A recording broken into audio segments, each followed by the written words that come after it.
hari n'umuntu yisoma yajya gusoza gasoza ayoroshya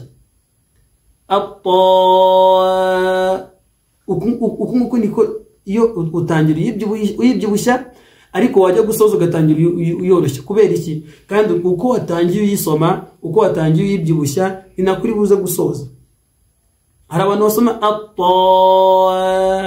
urumva ukuntu nahise atangira kuyifungura kuyoroshya uko niko kuyibyibushya noneho iyo ugiye noneho gushaka kuyoroshya kandi ntabwo ari byo nta nubwo byemewe ugatangira gusoma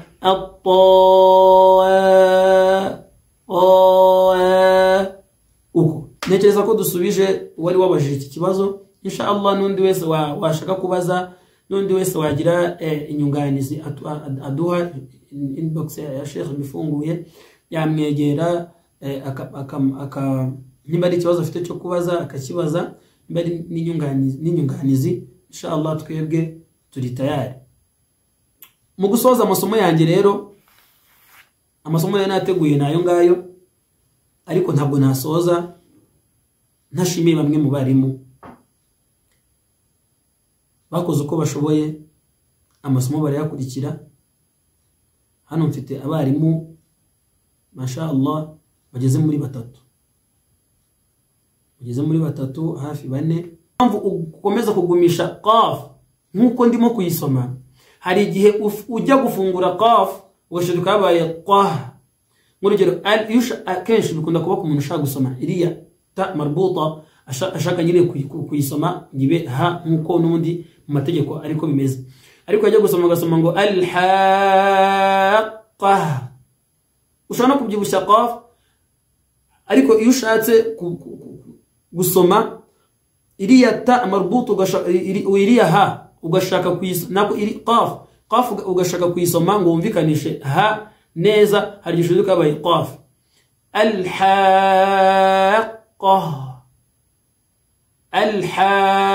al-haqqa gutyo ndimo gusoma nuko ugomba gusoma kugira ngo utaza kwisanga yabaye qah inshallah buri wese usoma gutyo ni itegeko kuri we kubikosora Allah ntabwo azaguhanira ibyo wakora utabizi ariko ntuca kuri iri somo ukaricaho ukabona ibintu barimo kubisobanura cyangwa se ukabubizi ko hano hari cano yigisha gusoma imisomere ya Qur'an ugakomeza ugatsimbarara ku misomere yawe ndizera neza ko Allah azabikubaza kuko hari ahantu uzi neza ayo masomo bayigisha ariko wowe ukomeje gutsimbarara ibyo bintu uko mbizi nzi ko Allah azakubaza impamvu utize ngo usobanukirwe neza kandi hari ahantu bigisha aya masomo kenshi dukunda kuyabona kuri internet bayigisha mu cyarabu biragoye kubona ahantu bayasobanura mu kinyarwanda ariko turigora tugakora uko dushoboye amasomo tukabashyira mu kinyarwanda kugira ngo natwe abanyarwanda tugaragaza urwego rwacu namwe nyine mugere ku rwego rwiza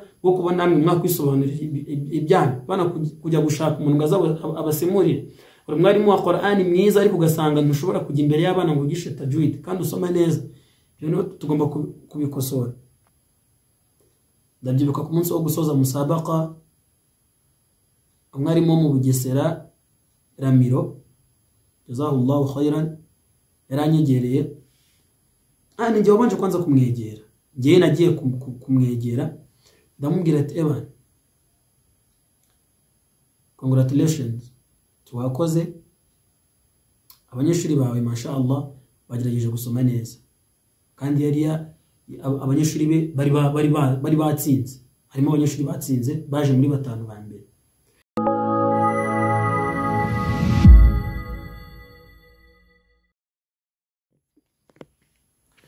السلام عليكم ورحمة الله وبركاته. بسم الله والحمد لله وصلى الله وسلم وبارك على سيدنا محمد وعلى آله وصحبه وسلم وبعد. رب اشرح لي صدري ويسر لي أمري واحلل عقدة من لساني يفقه قولي.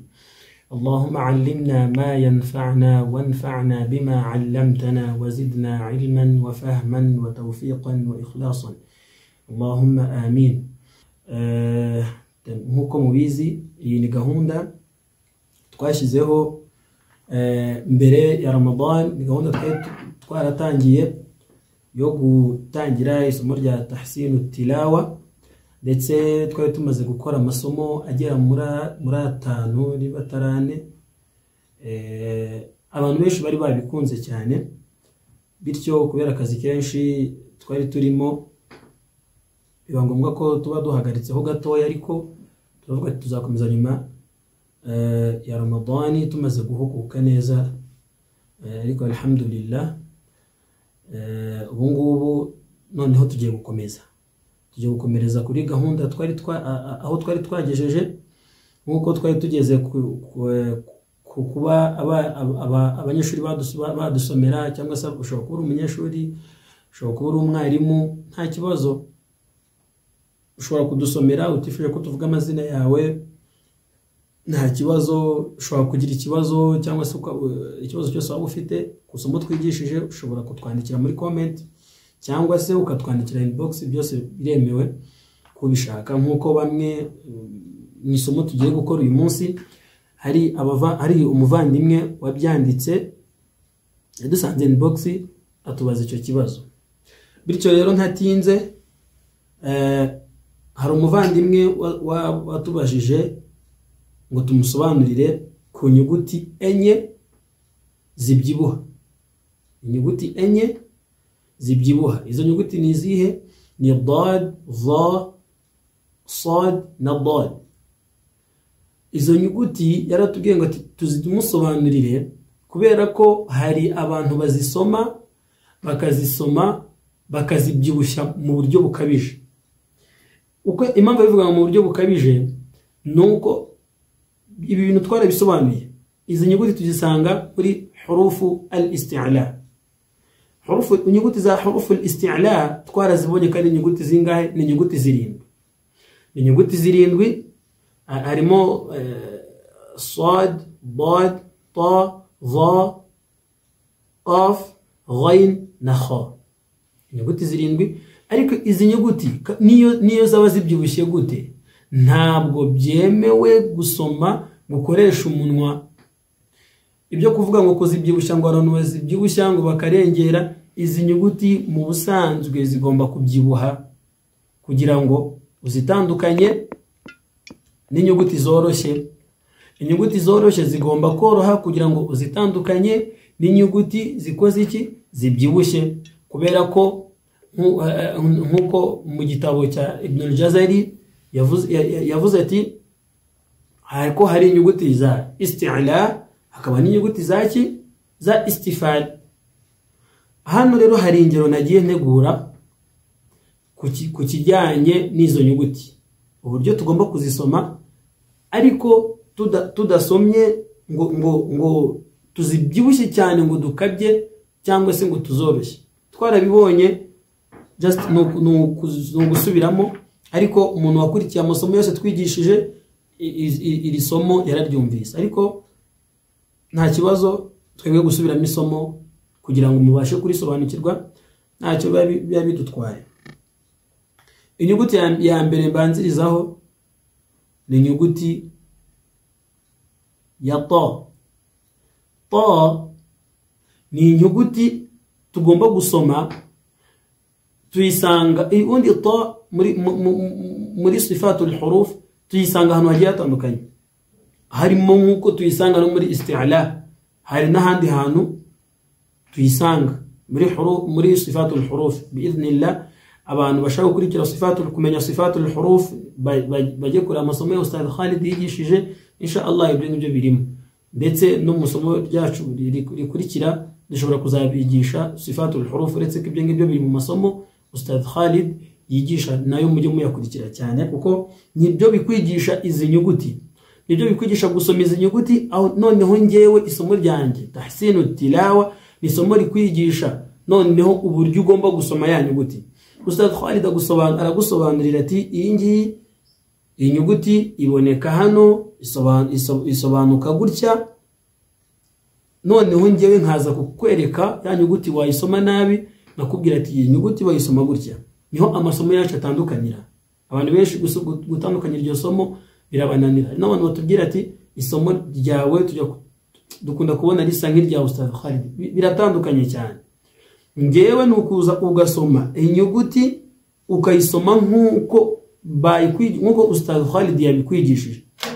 Ustadh Khalid we arigisha agatanga ingero, ariko ngewe noneho kuko wowe zangero ubu agenda afata urugero rumwe rumwe, niyo mpamvu tubabwira ati muduhamagare twumve koko isomo Ustadh Khalid yigishije niba koko mwaryumvise.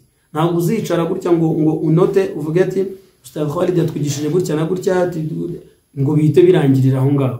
Oya, yabigishije gutyo, ariko nanone ukeneye kongera gusoma kugira ngo wumve ko za nyuguti koko wazikurikiye. Ako niko nandi kugira ngo mbasobanurire mbereka aho dutandukanira, aho amasomo yacu atandukanira. Nkuko nandi bwo kuvuga ku nyuguti ya ta. Ta nk'urugero ushobora gufata ijambo at-tamma.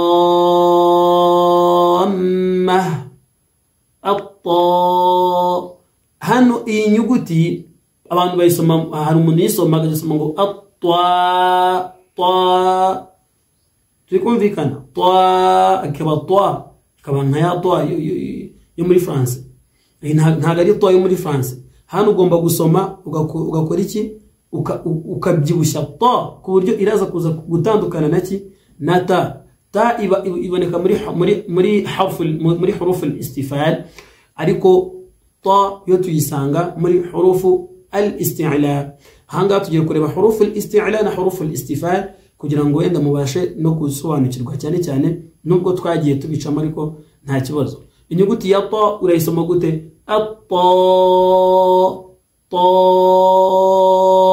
at-tamma, at-tamma. Muri kumva ukuntu iyo ta iri gusomwa. Hari n'umuntu yisoma yajya gusoza agasoza ayoroshya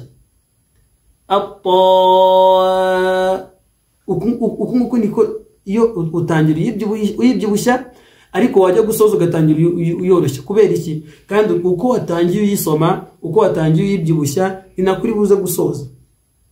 Hari abantu basoma urumva ukuntu nahise atangira kuyifungura, kuyoroshya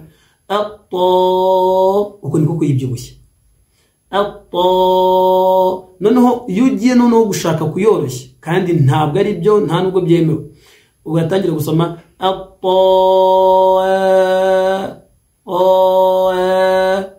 uko kimwe n'ijambo sad,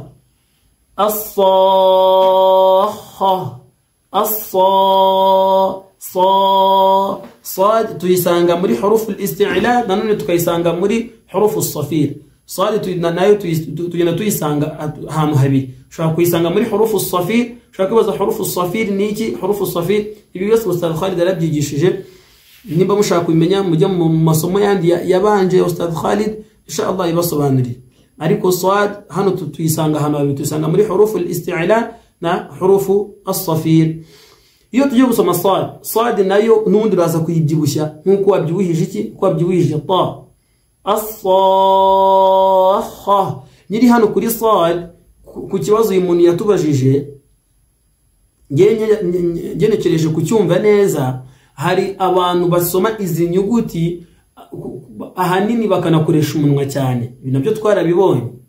Agasoma sad cyane cyane gunda kuba kuri sad no kuri kha no kuri ghay. Muri zira nyuguti zirindwi zibyibuha, aho izo nyuguti eshatu nizo usanga abantu bakunda gukoresha umunwa cyane. Sad tuvuga sad, nagari sin, bitandukanye na sin. Sin ni iboneka muri hurufu al-istifal, harfu al-mustafila, ndetse nayo tukaza kuyisanga muri hurufu as-safir. Kimwe na sad yo tuyisanga muri hurufu al-isti'la, ariko tukaza kuyisanga muri hurufu as-safir. Sin tuyisanga muri hurufu al-istifal, nanone tukayisanga tukayisanga muri hurufu as-safir. Icyo gihe sad uraza guhitandukanya na sin, kubera ko nta hantu ziri buze guhurira, uretse kuza guhurira imwe muri safir, indi nayo ukayibona muri safir. Ariko nabyo ni ukubera wamenye igisobanuro cya safir niho ziri buze guhurira. ariko ntabwo uraza kuza gufata sad uyifate uyinjize muri nako sin uyinjize muri isti'la, ntabwo biraza gushoboka. Muri isti'la aho ngo biraza gutandukana. sin harfu almustafila, sad harfu almusta'liya. Hano rero kugira ngo usome sad urabigenza gute? As-sa, murumva ukuntu irimo kubyibuha. As-sa, as-sa. Hari abantu bayisoma bagasoma ngo as.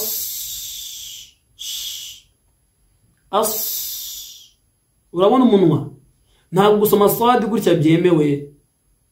Gusoma sad gutya urimo gukoresha umunwa ntabwo byemewe, kabone niyo bifite dhamma. يفت الضمة هنقول يسمى إن هذا لفي الصحف الصو صو نكتب في هذه السين سين تسمى سو سو نقول تجي تسمى صاد إن هذا لفي الصو صا صا صو وكو يا بفت كسر يا بفت الضمة يفت فتحة إلى ذاك بجيبها iyo ugerageje kuyisoma nabi sad, iyo ugerageje kuyisoma nabi shuduka yabaye sin.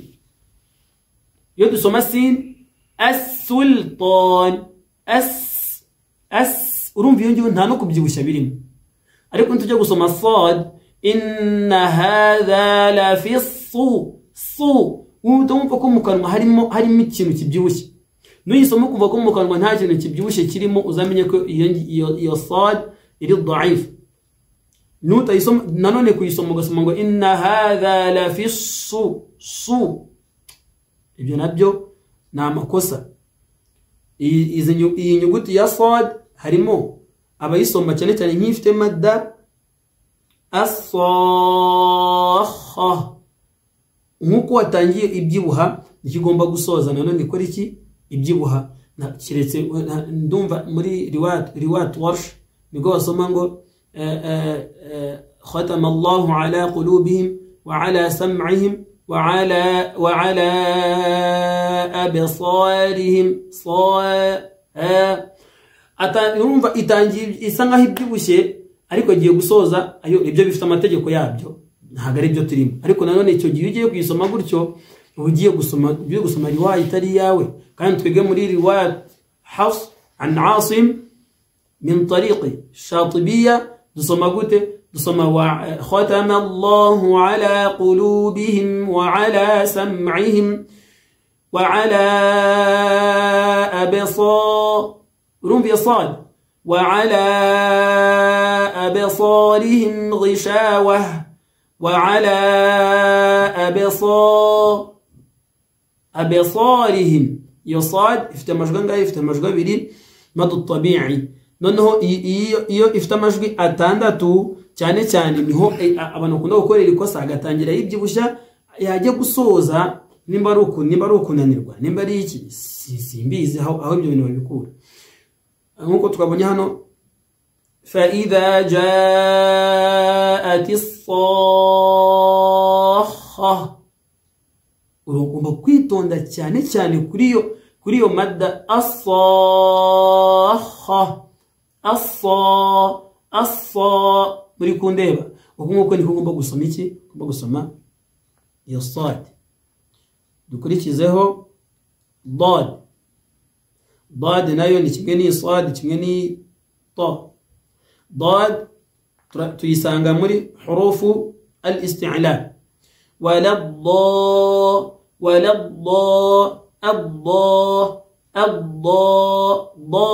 dad iyo tugiye kuyisoma ntabwo bisoniye gukoresha umunwa, cyangwa se ntabwo bisoniye ngo tuze kuza gukora iki kuyoroshya. Barabasoma nagari ni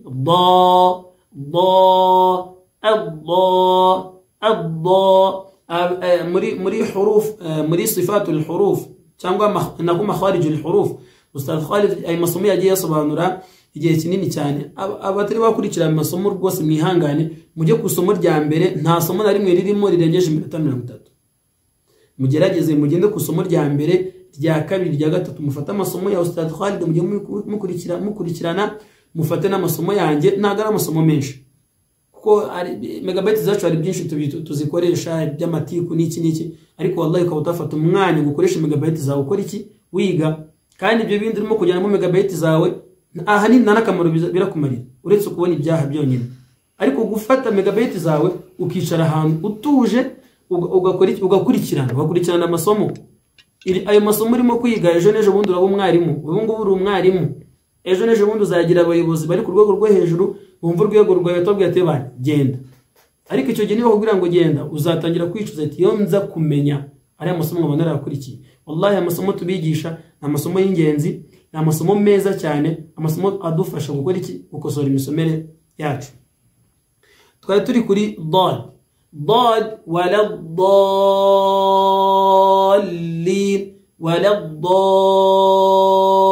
الضالين الضاد nayo tuyisanga muri huruf al-isti'la nayo iraza kubyibuha ntago ari gukoresha umunwa cyangwa se ngo yoroshye usome wala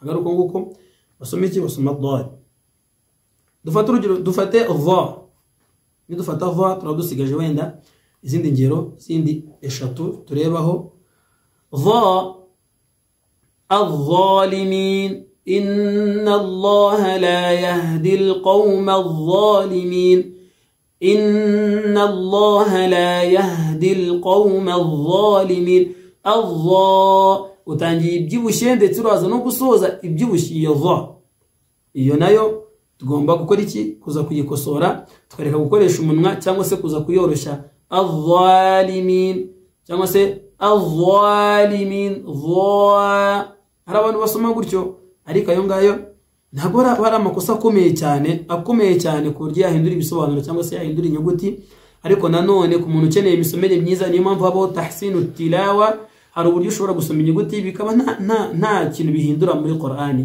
ariko nanone bikaba niyo mpamvu Qur'ani turayiga ariko tugomba kwiga n'amategeko yayo rero amategeko yo kunoza imisomere yacu ntahandi hantu tuzabikura inshallah mujye mukurikira aya masomo kugira ngo imisomere yacu izabe myiza kurushaho urundi rugero urugero rwa qaf nk'urugero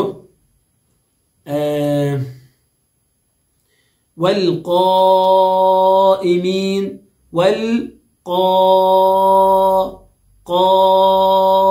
ntabwo ari abantu basoma gutyo qaf twagiye tubona ingero alhaqqa hari abasoma agasoma ngo alhaqqa iyo wawu yindi iri kuzamo ni iki iyo wawu iri kuzamo ni uri kuyikura he alhaqqa iyo ugiye gusoma iyo usomye ngo alhaqqa aho ngo habajemo qaf habajemo anako habajemo wawu alhaqqa tas urukongeramo ibitarimo aho ngaho urukongeramo inyuguti zitarimo impamvu ugomba gusoma mu busanzwe ijambo ryandikwa gute alhaqqa mu masomo ayatambutse iryo somo twarisobanuye cyane ndetse no kuntu twasobanuye twanditse n'iryo jambo ko ryandikwa ha iraza kora kubera ari harfu almustafila tuze kubyibushya qaf kubera ari harfu almusta'liya ha urumva kuntu ha yoroha uburyo ugomba koroshamo ha nijya kugera kuri qaf muri ukuntu ndahita mpindura kugira ngo utandukanye mustafila na musta'liya utandukanye inyuguti yoroshye n'inyuguti ikoze iki n'inyuguti byibushye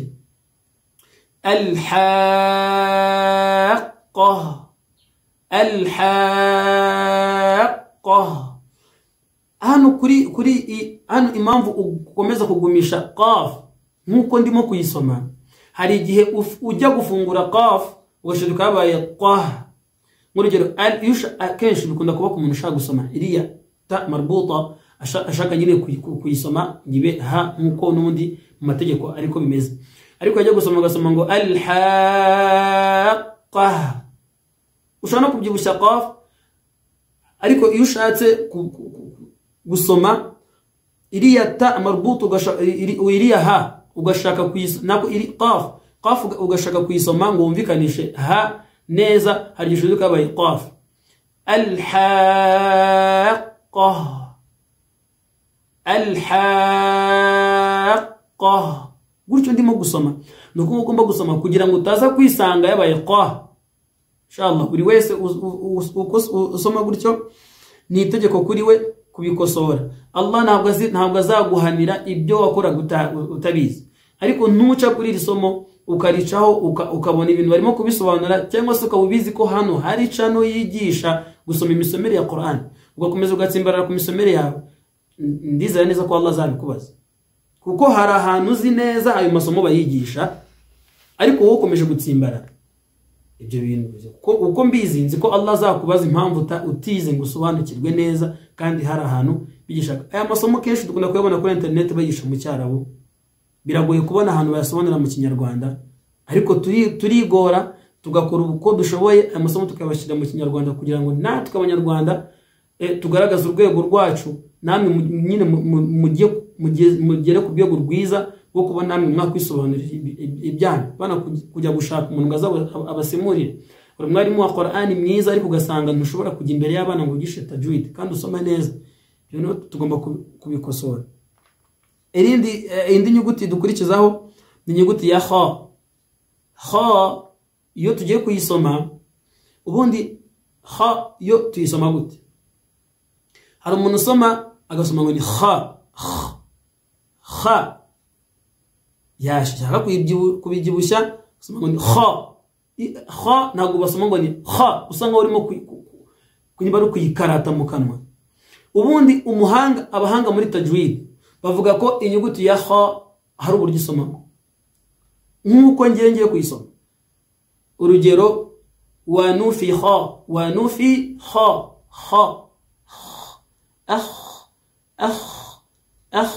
umuntu uzashobora gusoma kha gutyo, iyo niyo kha iri sahih kurusha gusoma iriya kha. Ntabwo ari icyaha, ntabwo ari haramu kuyisoma gutyo, ariko tureba ibyiza kurushaho, ibishobora kunoza imisomere yacu neza, tukagira imisomere myiza itarimo n'agakosa n'aka na kamwe. Allah biturinde. Gusoma kha, wa nufi kha tuyisanga muri hurufu al-isti'la. Kha nayo tuyisanga muri zira nyuguti n'ubundi zirimo khussa, dagtin, qid. Kha nayo tuyisangamo nta na rimwe kha tuzakoresha umuntu, keretse ryari igihe ifite dhamma. Igihe ifite iki? Ifite dhamma. Ndabyibuka kera twiga umuntu ugeze kutubwira ati ngo inyuguti, ngo urugero ngo nimba nk'urugero kuri ha, iriya aya muhti'ina. Kera turi kwiga hano kwa Kadafi, twiga Qur'an, twigisha na Ustad Abdurrahman. Hari umuntu waje aratubwira ngo hoya, nyine twabigiyeho impaka turi batatu. Ariko nyine kugira ngo dusobanukirwe, buriya kugira ngo ujye gusobanukirwa ikintu mu kijyaho impaka, twari batatu, ngewe n'umuntu bita Akbaro n'umuntu bita Saiba. Tuvuga ati ariko iyi aya bayisoma gute? Ni muhti'ina cyangwa se ni muhti'ina? Tujya kubaza umwarimu, tujya kubaza Ustad Abdurrahman, ariko twabigiyeho impaka cyane. Bamwe umwaka avuga ati sasa ni muhti'ina kubera iki? Ati sasa bagasobanura ngo urabona ngiyo dhamma ngo ugomba kubijyanira ngo mu njyana ngo iyi dhamma. Undi nawe akavuga ati hoya, kuko ugomba kubanza gusoma ha ifite sukun. Nujya gusoma muhti'ina, nanugura gusomye ha kwanza ngo isome mu mwimerere wayo, nkuko tuyisoma, nkuko twabishijwe muri makharijul huruf.